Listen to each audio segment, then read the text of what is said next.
इस वीडियो का उद्देश्य किसी भी जाति, धर्म, संप्रदाय या समाज या किसी राजनीतिक दल को किसी भी रूप से ठेस पहुंचाना नहीं है। यह वीडियो केवल शिक्षात्मक रूप से बनाया गया है। इसका उद्देश्य केवल लोगों तक ज्ञान पहुंचाना है।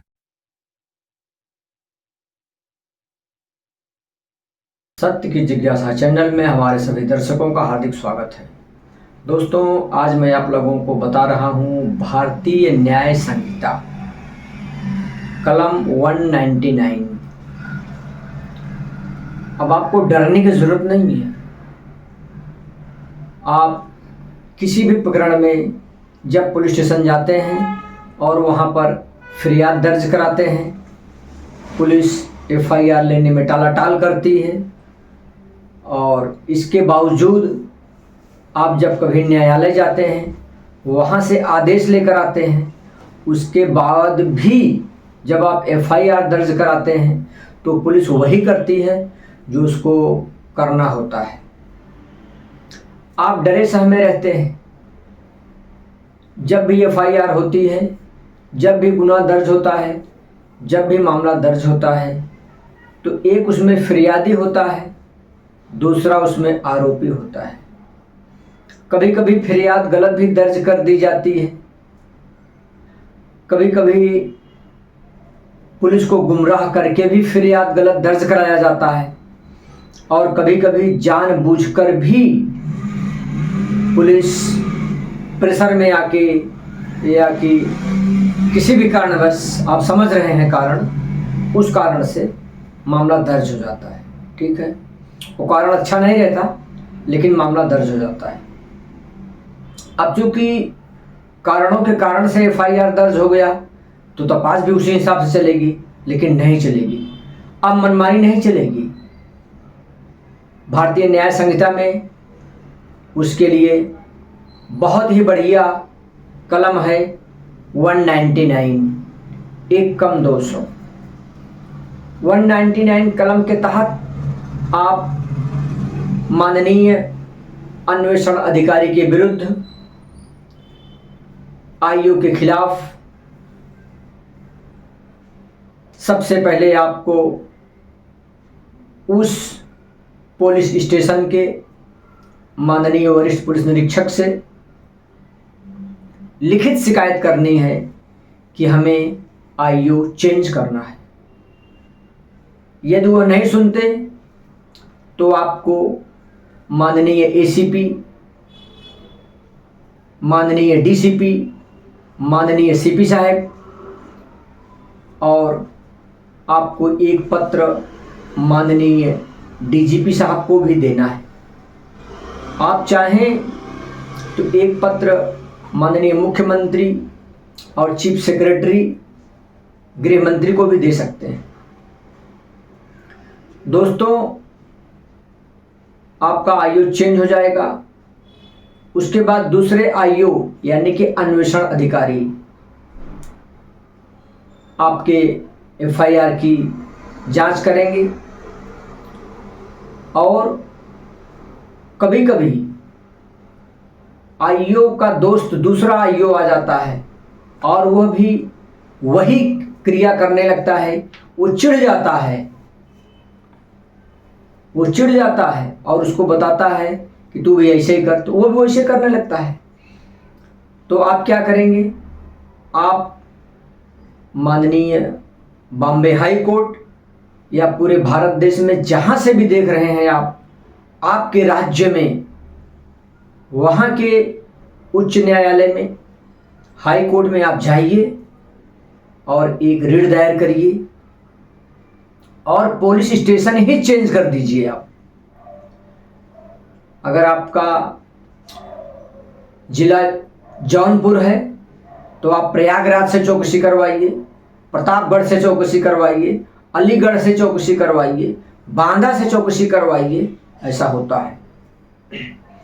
और अब अगर आप महाराष्ट्र में हैं तो डिस्ट्रिक्ट चेंज कर सकते हैं, तालुका चेंज कर सकते हैं किसी अन्य पुलिस स्टेशन से, जहां से कि आपको लगे कि निष्पक्ष जांच होगी, वहां से आप चौकसी करवाइए। प्रकरण गंभीर है तो आप CID तपास भी करवा सकते हैं, सीबीआई तपास भी करवा सकते हैं। लेकिन ये बहुत बड़ी बात हो गई आप नॉर्मल मैटर में, क्योंकि आपके अंदर तो डर है। डर को निकालना होगा दोस्त, आपको डर को निकालना होगा। अगर आप डरे रहेंगे तो आप अगर एंटीसिपेटरी बेल ले लिए हैं तो भी किसी किसी पुलिस स्टेशन में देखा जाता है कि जिन्होंने एंटीसिपेटरी बेल पाया हुआ है वो भी जाते हैं तो आईओ उनको बेल्ट से पीटता है। नहीं होना चाहिए, होता ही नहीं है, लेकिन आपको कानून की जानकारी नहीं इसलिए आप मार खा रहे हैं। अगर आप एंटीसिपेटरी बेल ले लिए हैं तो आपको तूरे करके नहीं बात कर सकते, आप बेल्ट खा रहे हो। कहाँ सोए हो आप? जमाना कितना आगे है, अब वो जमाना निकल गया। अब आप ग्रामीण में नहीं हो, आप सिटी में हो, और ग्रामीण में भी हो तो कायदा कानून की जानकारी आपको होना चाहिए। अब वो जमाना गया जब 2 दिन 5 दिन 7 दिन आपको बिना कोर्ट में पेश किए, बिना माननीय न्यायालय के समक्ष हाजिर किए आपको पुलिस स्टेशन में एक नॉर्मल हवलदार रखता था। हवलदार,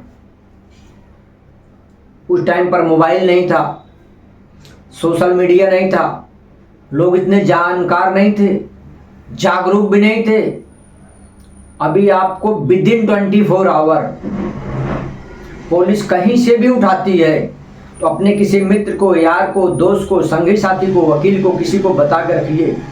अगर 24 घंटे में वो माननीय न्यायालय के समक्ष नहीं लेकर के गए तो लेने के देने पड़ जाएंगे, वो साहब घर बैठ जाएंगे। 24 घंटे के अंदर उनको न्यायालय में ले जाना है आपको। और अगर आप बेकसूर हो फिर भी आपको मारपीट पड़ती है, मारा जाता है, टॉर्चर किया जाता है, तो इस बात की भी शिकायत आप माननीय जज महोदय से कर सकते हैं। रहा सवाल, आप फिरियाद दर्ज कराते हैं, अगर आपकी फिरियाद झूठी निकली, अब पहले का कानून नहीं रहा, अब लेने के देने पड़ेंगे, कंपनसेशन भी देना पड़ेगा आपको। आप झूठी शिकायत करना बंद करिए, जेल भी जाओगे, कंपनसेशन भी दोगे, भरपाई, जुर्माना, पुलिस टॉर्चर भी करेगी कि पुलिस की दिशा भूल करते हो। ऐसा नहीं करना। आपने आईओ चेंज कराया, थाना चेंज करवाया, दूसरे जिले से आपने तपास किया, आपको निश्चित न्याय मिलेगा। पुलिस आपका मोबाइल छीन लेती है या आपका आधार कार्ड, पैन कार्ड और भी कोई सामान, तो पहले छीन लिया जाता था, अभी छीना नहीं जाएगा। अभी बाकायदे वीडियोग्राफी या मोबाइल कैमरे से ही शूटिंग करते हुए, रिकॉर्डिंग करते हुए आपका सामान लिया जाता है। अगर ऐसा नहीं है तो आप इसकी लिखित शिकायत करिए, पट्टे खाने बंद करिए, बेल्ट खाना बंद करिए, बेचारी जिंदगी मत जिए, आप जागरूक बनिए।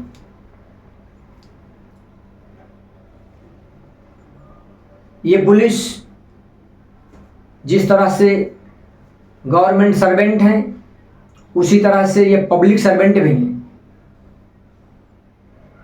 इसी महाराष्ट्र राज्य में ऐसे ऐसे पुलिस वाले हैं, दिल करता है कि गले लगूं, लगता ही नहीं है कि पुलिस वाले। इतना प्यार, इतना स्नेह, और ऐसे भी आपको मिलेंगे कि आप उन्हें नफरत की दृष्टि से देखोगे। दोनों पुलिस वाले ही हैं, लेकिन एक के अंदर प्यार झलकता है और दूसरे के अंदर नफरत झलकती है। आपको अलर्ट रहना है, गलत कार्य नहीं करना है। जब आप गलत कार्य करोगे तो आप पीटे जाओगे। अगर आप दूध के धुलो हो, थोड़ा भी गलती आप नहीं करते और इसके बावजूद अगर आपको पुलिस फंसाना चाहती है तो अब नहीं फंसा पाएगी। कलम 199 के तहत उनके ऊपर भी FIR होगा, ध्यान में रखना।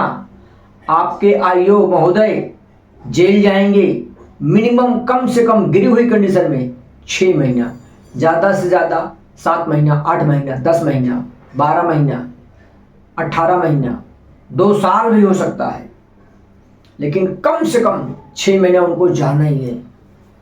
लेकिन कब? जब आप सजग रहोगे, आपकी गलती नहीं रहेगी।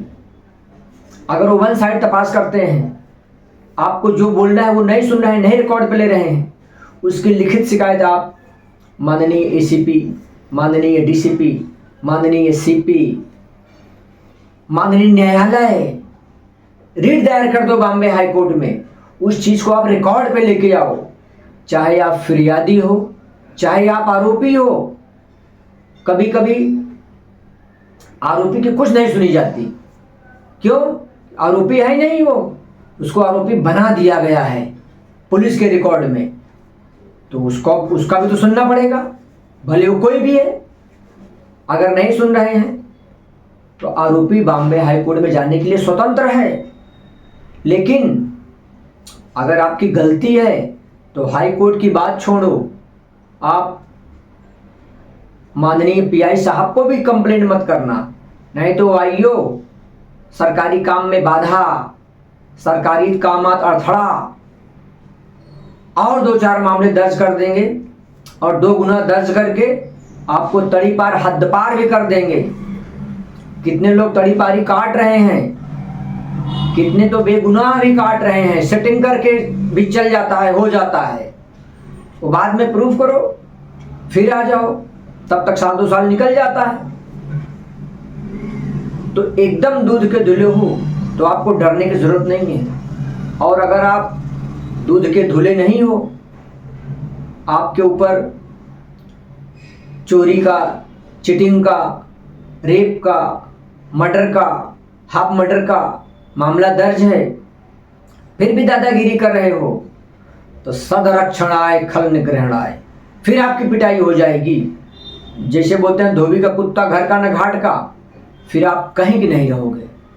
और यदि आप सही हो तो आप आईओ को लिखित शिकायत करिए, वो नहीं ले रहे हैं आप स्पीड पोस्ट से भेज दीजिए, माननीय पीआई साहब के नाम पे भेज दीजिए पुलिस स्टेशन में, एसीपी डीसीपी को भेज दीजिए आप, और अपने वकील को मिल करके आप न्यायालय को भी बताइए। निश्चित ही इस बीएनएस के धारा के तहत, कलम 199 के तहत आपकी सुनवाई होगी, और आप जो भी कहना चाहते हैं अपने बचत में सच्चाई के साथ, विथ एविडेंस, गवाहों के साथ, नहीं सुना है तो आप 100 रुपये के स्टाम्प पेपर पर एफिडेविट फाइल करिए। सुनना ही पड़ेगा और सुनेंगे, क्योंकि वो आपका दुश्मन नहीं है। अब पुलिस स्टेशन में तो कुछ होता नहीं है, होता बाहर है मारी मारा, 420 झगड़ा। उनके पास जाने के बाद अगर वो FIR लेते हैं तो भी होता है कि तुरंत ले लिए, देर लगाए तो भी होता है कि देर लगाए, आईओ नहीं सुना तो भी देखो मैं भी बता ही रहा हूँ आपको उनके खिलाफ। लेकिन अगर वो सच हैं और आप गलत हो तो फिर आपकी खैर नहीं है। और अगर वो अपने वर्दी का रुआब झाड़ रहे हैं कि हम किसी की नहीं सुनेंगे, तो मैं बता दूं मेरे दोस्त, यू आर पब्लिक सर्वेंट। ध्यान रखना, अकड़ उसी से दिखाई जाती है जिनको कलम चलाने नहीं आता। एक दिन आप भी रिटायर होगे, उसके बाद आप आरोपी बन सकते हो। रिटायर होने के बाद तो ऐसा कुछ भी मत करना जिससे आपके बीवी बच्चों को पछताना पड़े, आपके कुल खानदान को पछताना पड़े, आपके पड़ोसियों को पछताना पड़े, और आपके कारण आपके पुलिस डिपार्टमेंट को भी शर्म खानी पड़े। ऐसा कार्य मत करना। ऐसे दिल जीतना लोगों का, जैसे आज माननीय विश्वास नांगरे पाटिल साहब, रविंद्र सेन गांवकर साहब, बड़े बड़े IPS अधिकारी, माननीय मंजुनाथ सिंह साहब, और भी तमाम IPS अधिकारी हैं पूरे महाराष्ट्र में, पूरे भारत देश में, जो कि लोगों के दिलों पर राज करते हैं। और उनके खिलाफ कोई लिखने की बात छोड़ो, कोई ताकने की भी जरूरत नहीं कर सकता। उसी तरह से एक से एक कांस्टेबल, हवलदार, पीएसआई, एपीआई, पीआई हैं जिन्हें कि मैं सैल्यूट करता हूं सत्य की जिज्ञासा चैनल की तरफ से। उनको तहे दिल से शुक्रिया करता हूं मैं कि लोगों के दिल जीतते हैं, लोगों के प्रति न्याय करते हैं। और ऐसे भी हैं जिनको इतनी भी फिक्र नहीं है कि शाम को 6 बजे के बाद महिलाओं को नहीं बुलाना चाहिए, रात को 12 बजे भी महिलाओं को बुलाते हैं। क्या है उसका सबक उनको सिखाना चाहिए। और जो भी अन्वेषण अधिकारी वन साइड तपास करते हैं, दोनों की बात ऑन रिकॉर्ड नहीं करते, वो भला क्या न्याय दिला पाएंगे। किसी मैटर में आपने किसी को आरोपी बना दिया है और वो बेचारा आरोपी नहीं है, जब क्रॉस एफआईआर हो जाता है तो मालूम पड़ता है कि जो पहले एफआईआर किया था वो गलत था, जो दोबारा एफआईआर किया जिस पार्टी का वो सच्चा है और उसमें उसको न्याय मिलता है। तो आपके पास पुलिस स्टेशन में, मंदिरों में, मस्जिदों में जाकर लोग मत्था टेकते हैं और हार थक करके कंटाल के पुलिस स्टेशन में आते हैं कि यहाँ न्याय मिलेगा। और वहाँ पर भी अगर आप उनको न्याय नहीं दे सकते तो वो जाएं तो जाएं कहाँ। और अगर उनके साथ अन्याय होगा तो अब नई धारा के तहत, कलम 199 के तहत, बीएनएस के तहत फिर अन्वेषण अधिकारी पर, ठाड़ी अमलदार पर भी कार्रवाई होगी, जो कि नहीं होनी चाहिए, क्योंकि वो न्याय पाने के लिए आपके पास आए हैं तो उन्हें आप न्याय दीजिए। हमारा यही कहना है कि जैसे लोगो है कि सदरक्षण आए खल निगर राय, तो इसी तरह से काम होना चाहिए। सज्जनों की रक्षा होनी चाहिए और दुर्जनों का हनन होना चाहिए। उन्हें आप पीट डालो, कुत्ता बना के मारो, कोई नहीं बोलने वाला, लेकिन सज्जनों का आप सम्मान करिए। जय हिंद, जय भारत, जय महाराष्ट्र। नमस्कार दोस्तों, जय जवान, जय किसान।